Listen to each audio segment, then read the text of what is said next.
بسم اللہ الرحمن الرحیم۔ السلام علیکم ورحمۃ اللہ وبرکاتہ۔ حضرت ابو ہریرہ رضی اللہ تعالیٰ عنہ بیان کرتے ہیں، رسول اللہ صلی اللہ علیہ وسلم نے فرمایا، جس شخص نے اپنے آپ کو پہاڑ سے گرا کر مار لیا تو وہ جہنم میں گرتا رہے گا اور اس میں ہمیشہ ہمیشہ رہے گا، اور جس نے زہر کے ذریعے خودکشی کی تو اس کا زہر اس کے ہاتھ میں ہوگا جسے وہ جہنم کی آگ میں پیتا رہے گا اور اس میں ہمیشہ ہمیشہ رہے گا، اور جس نے لوہے کے کسی آلے کے ذریعے خودکشی کی تو اس کے ہتھیار اس کے ہاتھ میں ہوگا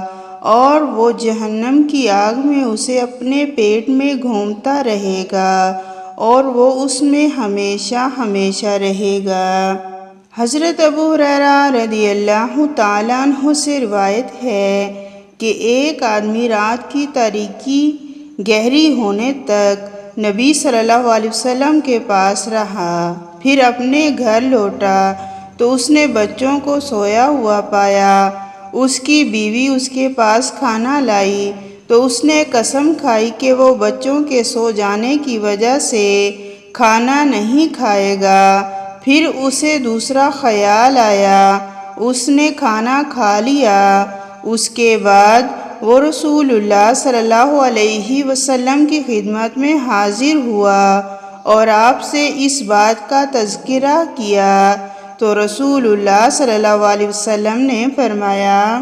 جس نے کوئی قسم کھائی پھر اس نے کسی دوسرے کام کو اس سے بہتر سمجھا تو وہ وہی کام کر لے اور اپنی قسم کا کفارہ ادا کر دے۔ رسول اللہ صلی اللہ علیہ وسلم نے فرمایا،